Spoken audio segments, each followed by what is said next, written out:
नमस्कार दोस्तों, स्वागत है आपका हरियाणा पंचायत में। और आज हम बात करने जा रहे हैं झज्जर विधानसभा सीट की, इसके इतिहास की और यहाँ के समीकरण की। आपको बता दें कि झज्जर विधानसभा सीट एक सिर्फ विधानसभा नहीं है, बल्कि ये एक जिला भी है। पहले ये कभी रोहतक का हिस्सा हुआ करता था, रोहतक जिले में ही लगा हुआ था, लेकिन 15 जुलाई 1997 में इसको अलग कर दिया गया, अलग से इसको जिला घोषित कर दिया गया। अगर हम पूरे झज्जर जिले की बात करें कि झज्जर जिले में क्या क्या है, तो आपको बता दें कि यहाँ पर पूरे झज्जर जिले में 250 से ज्यादा पंचायतें हैं, कुल 5 तहसील हैं, एक सह तहसील है, और इसके अलावा इसके अंदर 264 गांव इस पूरे झज्जर जिले में पड़ते हैं। और सिर्फ अगर झज्जर तहसील की हम बात करें, तो इसके अंदर झज्जर तहसील के अंदर ही सिर्फ 82 के करीब गांव हैं। अगर हम यहाँ के जातिगत गणित की बात करें, तो यहाँ पे कुल मतदाता 1,91,165 हैं। और अगर झज्जर जो विधानसभा क्षेत्र है उसमें हम वोटर्स की बात करें, तो एससी वोटर्स कितने हैं, ग्रामीण कितने हैं और शहरी वोटर्स कितने हैं, तो आपको बता दें कि एससी वोटर 36,226 है, जो कि 19%। और ये आंकड़ा 19% का काफी अहम रखता है। किसी भी विधानसभा क्षेत्र में अगर एससी एसटी वोटर्स ज्यादा होते हैं, तो वहां के चुनाव पर भी प्रभाव देखने को, काफी अच्छा खासा प्रभाव देखने को मिलता है।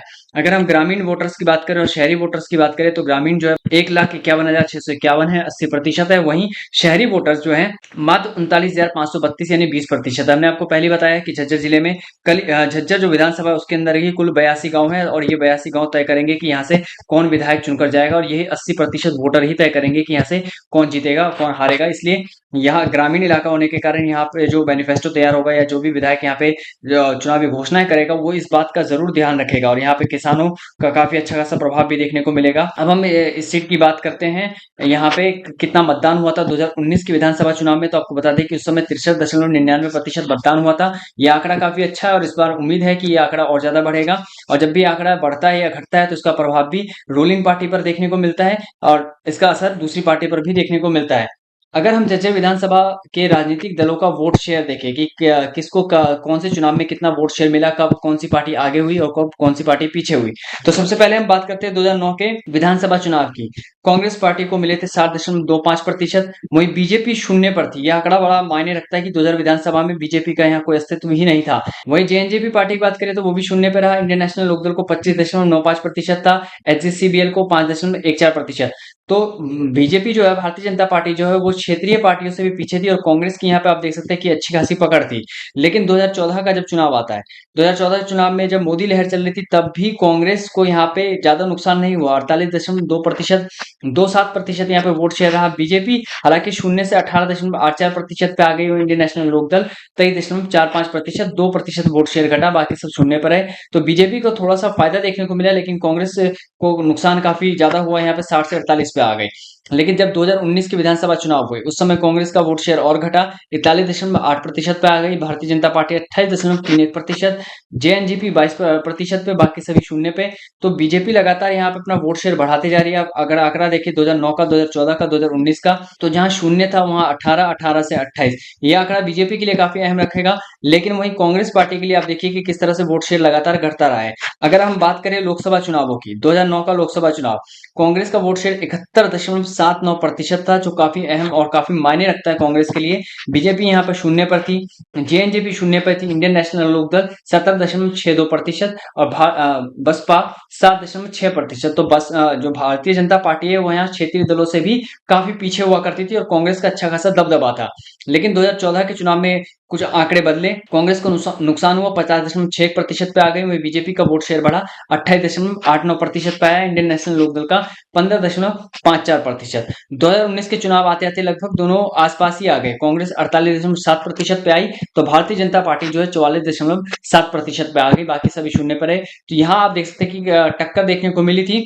और अब जो है, जब 2024 के विधानसभा चुनाव होंगे, तो देखने वाली बात होगी कि बीजेपी कितना वोट प्रतिशत यहाँ से बढ़ा सकती है। जबकि ध्यान देने वाली बात यह है कि 2014 में भी हरियाणा में बीजेपी की सरकार रही, और 2019 में भी भारतीय जनता पार्टी की सरकार रही। तो जो झज्जर विधानसभा क्षेत्र है, यहाँ पे भारतीय जनता पार्टी अपनी पैठ को किस तरह मजबूत करती है, अपने वोट शेयर को किस तरह बढ़ाती है, इस पर सबकी निगाहें जरूर होगी।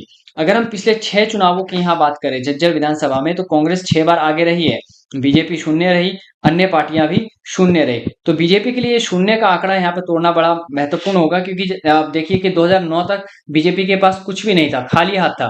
तो यहाँ बीजेपी के लिए गंवाने के लिए कुछ नहीं है, लेकिन पाने के लिए बहुत कुछ है। और इसलिए कांग्रेस को यहाँ पे ध्यान देना होगा कि जिस तरह से भारतीय जनता पार्टी इस पर हारी है, अपने कहीं ना कहीं संगठन में भी बदलाव करेगी, अपनी रणनीति पर काम करेगी। तो ये बीजेपी के लिए यहाँ पे घाटे वाले कांग्रेस के लिए सोचने वाला विषय होगा कि इस जीत को कायम कैसे रखें। और भारतीय जनता पार्टी के पास यहाँ कुछ खोने के लिए है नहीं, तो पाने की तरफ ज्यादा ध्यान रखेगी। अगर हम झज्जर विधानसभा चुनाव के विजेताओं और विजेताओं की लिस्ट की बात करें कि कौन कब जीता था, तो सबसे पहले बात करते हैं 1967 के चुनाव की। एम सिंह जीते, निर्दलीय थे, 15,024 वोट मिले। वहीं निर्दलीय को ही सी सिंह को 11,289 वोट मिले, 3,745 वोटों का अंतर रहा। तो ना यहाँ कांग्रेस थी, ना यहाँ पे जनता पार्टी थी, ना यहाँ हरियाणा विकास पार्टी थी। निर्दलीय ही चुनाव लड़े, निर्दलीय ही चुनाव जीते। 1968 का चुनाव आता है, कांग्रेस यहाँ से झंडा गाड़ती है, गंगा सागर जीतते हैं 13,253 वोटों से। वहीं एसडब्ल्यूए पार्टी के मनफूल सिंह को स्वतंत्र थे वैसे, उनको 11,414 वोट मिलते हैं, 18,039 वोटों का अंतर रहता है। 1972 में ये मनफूल सिंह एनसीओ की तरफ से चुनाव लड़ते हैं, 24,060 वोट मिलते हैं। वहीं कांग्रेस को श्योर डेर सिंह को 23,795 वोट का अंतर 265 रहता है। अब आप सोच रहे होंगे कि ये आखिर एनसीओ कौन सी पार्टी थी, ये का कब निर्माण हुआ इसका, तो हम आपको इसका छोटा सा इतिहास बता दें कि एनसीओ जो है भारतीय राष्ट्रीय कांग्रेस यानी कांग्रेस ओ हुआ करती थी। और एक राजनीतिक दल था जब जिसे हम पुरानी कांग्रेस के नाम से भी जानते हैं। जब इंदिरा गांधी के निष्कासन के बाद कांग्रेस पार्टी विभाजित हो गई, तो 12 नवंबर ये तारीख नोट कर लीजिएगा, 12 नवंबर 1969 को भारत की प्रथम प्रधानमंत्री इंदिरा गांधी को पार्टी अनुशासन के उल्लंघन के कारण पार्टी से निष्कासित कर दिया गया। पार्टी विभाजित हुई। इंदिरा गांधी ने जो पार्टी बनाई उसका नाम था कांग्रेस आर, और जो दूसरी पार्टी बनी थी वो थी कांग्रेस ओ। तो इसी कांग्रेस ओ के बैनर तले मनफूल सिंह चुनाव लड़े थे और उन्होंने जीत हासिल की थी। अब हम आते हैं 1977 के चुनाव पे। मांगेराम यहाँ से जीतते हैं, जेएनपी पार्टी से 18,001 वोट मिलते हैं। वहीं विशाल हरियाणा पार्टी के बनारसी दास को 8,057 वोट मिलते हैं। जीत का अंतर 9,944 रहता है, जो कि काफी बड़ा अंतर था उस समय के लिए। यहाँ पे भी कांग्रेस जो है जो टूटी बिखरी, इसके कारण कांग्रेस को नुकसान भी देखने को मिला था। 1987 का चुनाव आता है, मेधावी जीतते हैं, निर्दलीय प्रत्याशी होते हैं। वही मांगेराम जो कांग्रेस के प्रत्याशी होते हैं उनको मात्र वोट मिलते हैं 13,150 का 50 वोट मिलते हैं, अंतर रहता है 13,368 का। वहीं मेधावी को 26,518 वोट मिलते हैं। 1991 के चुनाव में जेपी यानी कि जनता पार्टी से दरियाओ सिंह को 22,305 वोट मिलते हैं। वहीं कांग्रेस पार्टी के बनारसी दास को 20,335 वोट मिलते हैं। वोट का अंतर 1970 का रहता है। तो कांग्रेस यहाँ लगातार दूसरे नंबर पे बनी रही, अपना वोट शेयर बनाती रही, लगातार कोशिश करती रही। 1996 के चुनाव में भी कांग्रेस के हाथ में कुछ खास लगा नहीं। हरियाणा विशाल पार्टी के राम प्रकाश दहिया जो है यहाँ से चुनाव जीतते हैं, 22,266 उनको वोट मिलते हैं। वहीं जेएचएम के कृपा राम यानी कि जनहित मोर्चा के जो प्रत्याशी हैं कृपा राम, उनको 15,657 वोट मिलते हैं, 6,609 का अंतर रहता है। 2005 में पासा थोड़ा सा पलटता नजर आता है, कांग्रेस का फायदा होता हुआ नजर आता है। हरिराम यहाँ से जीतते हैं, 43,739 वोट मिलते हैं। वहीं इंडियन नेशनल लोकदल के प्रत्याशी कांता देवी को 29,545 वोट मिलते हैं, 14,194 का अंतर रहता है। और ये आंकड़ा काफी बड़ा था।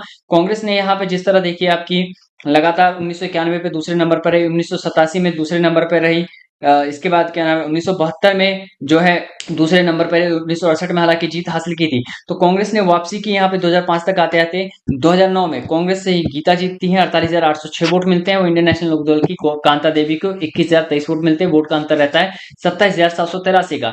इसके बाद से तो ये इलाका समझ लीजिए कि कांग्रेस का गढ़ बन गया था 2005 के चुनाव के बाद से। 2005 जीती, 2009 का चुनाव भी जीती, 2014 और 2019 में गीता भुक्कल जीती कांग्रेस पार्टी से ही। वहीं 2014 के चुनाव में 51,697 वोट मिले गीता भुक्कल को।